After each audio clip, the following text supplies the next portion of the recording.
came off that log. And I went into such convulsions, and I was still aware at the time. My head was slamming into this log, swelling up, just slam, as fast as I can't even fake how fast. Just slammed into this log, and I'm laying there looking up, and I was like, and I began to get filled with terror, and I was like, holy shit, I'm dying. This is it, I'm done.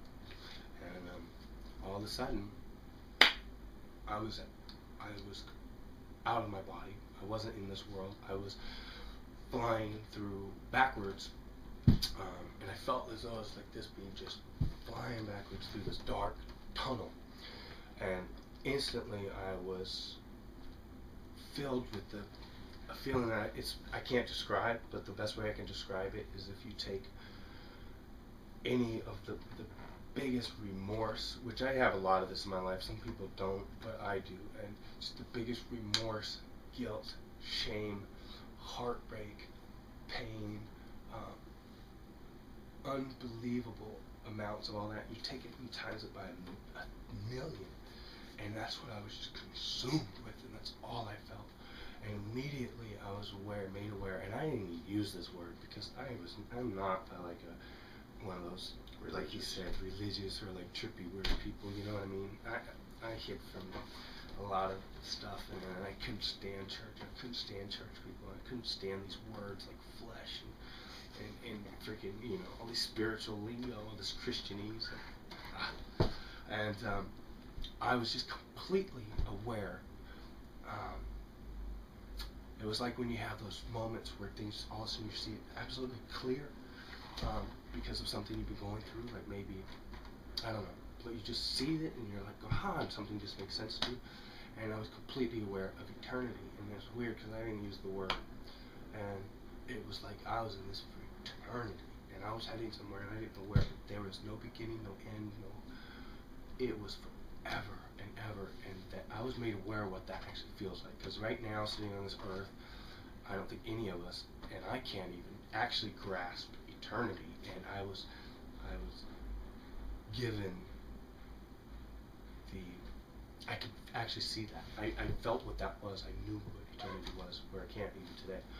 And this huge face appeared in front of me in this tunnel, and it was a fire. It consumed the whole thing. So all I could see was this face, and it was just a face of fire. And it was half. This is weird, and I get a little uncomfortable talking about it because I feel weird. But it was the truth, and it was real, and it was. That's what's real in this world. I always say now that this is just a niche, and I think it even says that in the Bible, that this is but a puff of smoke, and this isn't even it, man. That's the real deal. And this huge face of fire appeared in front of me, and it was half man and half lion. The bottom half was lion, and the eyes and brows and forehead were man, and then the nose began to turn into lion, and the jaw, and it was lion, and began to fly forward at me and slam into me, and I was very aware of the idea. I was very aware that for me, that this was God. Now I don't know if I actually saw God or whatever, but this was the representation of God. I mean, it was God, and it kept flying and slamming at me, and every time it slammed into me, everything got worse. It was almost like he sucked more good out of me, and I just remember screaming out because I was so aware of what was happening, that I was screwed. And I just began to beg and beg and beg. No, this can't be. No, this can't be. Please, one more chance. I mean, I was begging, and it seemed like eternity. Another thing, it seemed like forever that I was in this thing. I mean, because the pain was so intense, a second was like a year. And I was begging and begging and begging, and then I remember just hearing from God, from this face or whatever. Who do you think you are? Better men than you have not come back from this. As I was begging for my life, begging for my eternity, for my soul, really, which was all new to me, because that's not how I roll. And as he said that, I saw. It was just, I don't know, just not images flying by, but it's a whole different thing, and it was just, I just saw all these things, and I saw preachers, and I saw evangelists, and I saw like human aid workers, and I saw prophets with the robes and the canes and shit, and back in goats around and all that crap. And I saw all these things. He said, "Better men than you have not come back from this." And of course, then I felt a little more screwed. And as I kept flying through this, I began to see little bits of my life. It was almost like a reel was running alongside of me. It was like I was flying and fast forward over my life, and I could look down on my life. And I began to see different things. I saw my mother, and I saw my daughter, and it kind of jumped. It seemed like it jumped in 10-year increments, and I would be there, and I would see this nastiness, this pain inside of them, this darkness, and that would kind of come into me, and I would get more and more pain. I can't describe the pain, not physical pain, but emotional.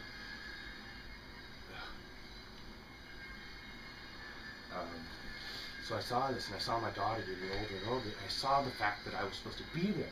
I got up to where I would have been 90 years old or 80 years old, and I felt that where I should have been. But because of what had happened and the pain and the wreckage of my daughter's life was a mess, and I just was still begging and begging and begging, and some of it gets kind of blurry, but to what happened, I felt like that I was in that for eternity. And I remember God saying to me, if it was not for your mother, you would not come back from this. I'm not going to let her find you this way. And as I saw that, I saw myself, I'm still here, but I saw myself laying, and my mother coming over this log that I had been sitting on. And she came over the log, she just burst with this blackness. Her whole chest just burst apart with this blackness. And when he said that, he said, if you go back to that life, you're done. And I came back into my body, and I was still in convulsions. My head was slamming, and it had been a while, because at this point, I guess from the convulsions, my body was buried, because it was soft, forest, dirt. My body was buried, my legs were buried, and my chest was buried up to about here, from just the convulsions and whatever. And I remember, I couldn't move, but I remember there was a bug on my eye, chewing on my eye. I had mosquito bites along me, and it had gotten pretty dark. It was still light in the sky, but it was dark because of the woods. And I laid there, and I was just tripping. And I remember my mind, the main point I want to make is that I remember my mind going to the dope again, going, I bet there's more dope. Even after that experience, my mind, what I could muster myself was, I bet there's more dope. And as soon as I thought that, boom, I was back in that tunnel, and I was terrified, and I begged and I begged and I begged and I begged. And then when I heard his face say, clear as bell, was, you keep your eyes on me and other people. You keep your eyes on me and other people. And I came back. And I did this must have been 4 times. 3 or 4 times. And I would come out and I would try. I remember actually focusing, this face appeared through the canopy of the woods. There was a hole in the canopy here, and there was one over here, and I saw this face of God here, this lion fiery thing here, and I saw all these random people over here. And I remember trying, it was like a staring contest. I was trying so hard, even though I couldn't move. I was trying so hard, every bit of my might, to focus on that face, to keep it there. And it was like I couldn't, go back to the dope. I would think of the dope, and as soon as I thought of the dope, boom, I'd be back in that tunnel of agony. And this happened 3 or 4 times. And every time I came out, keep your eyes on me and other people. It was like I was being dipped in and out of this hell, dipped in and out.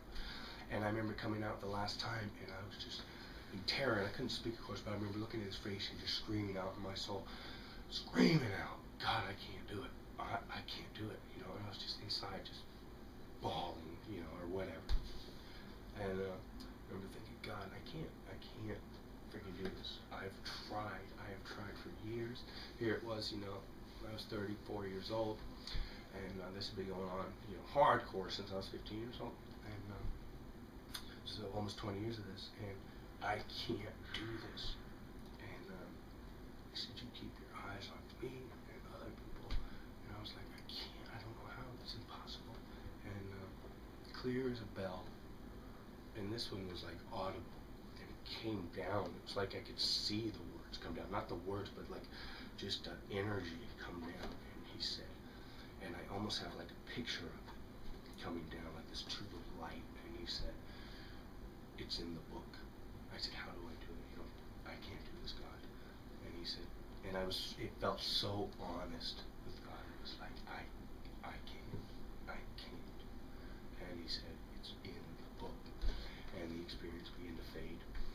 And I was still kind of talking, freaking out. And I just remember God saying, I remember thinking to God, like, don't leave me like this. I can't live a life because of fear. Because of fear. And then it was like I got comforted a little bit. I got comforted a little bit, and I remember it was like God was like, it was almost like he was deciding. I know it doesn't sound right, but it was almost like he was deciding me if he was going to show me the good of after this life. And all of a sudden I was completely aware that I didn't need to fear, because look what God just did for me. I should have been in that for eternity, and he turned around and gave me another chance. And what kind of love and compassion and forgiveness and adoration he had for me to allow me to come back from that, and from my mother. And what that meant to me as far as, I'm not going to let your mom find you like this. She couldn't bear it. And it says, God says that he will not let more come upon you than you're able to bear. And my mom would have broke. She would have broke. And like I saw her coming over that love. And so basically what I felt from that experience later was, it felt like God was definitely angry with me. He was angry with me. He didn't hate me. He wasn't like, anything like, but he was angry.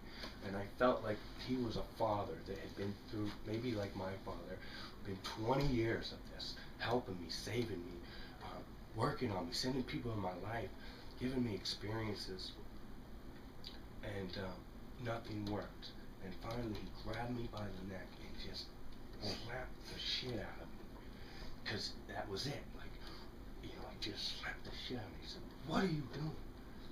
You live your life for me, other people, because this is what you're going to get your way. And then he threw me back to earth. And that's what I feel now when I think about it, is he just and that is actually love.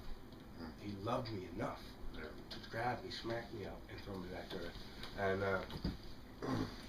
so that's the experience that I had. And then from there it goes on, not in that experience, but from there is when my life began to change in a drastic way.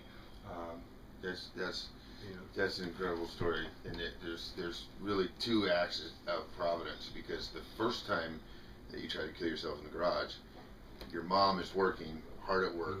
I know your mom works hard. She has this overwhelming feeling that you're in trouble, and basically it was the Spirit of the Lord who told her that, and they went and rescued you.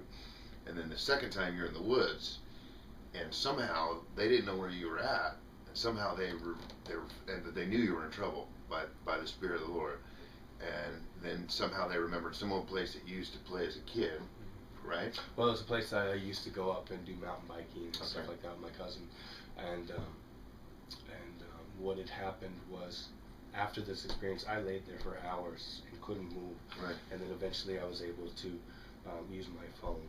Oh wow! And because I came out, I was there for a long time, and I was tore up, bugs. Oh, and I also remember God explaining to me there was a bug chewing on my face when I came out, and I was really worried about what this thing was going to do. Was it going to scar my face? And it was literally there. It wasn't like a trip. And just even things like that. And God was like, do you think I gave what you have? Because I've always had an ability to relate to people, and I've always, right. People kind of like me, and I've always been able to mingle and be a chameleon. And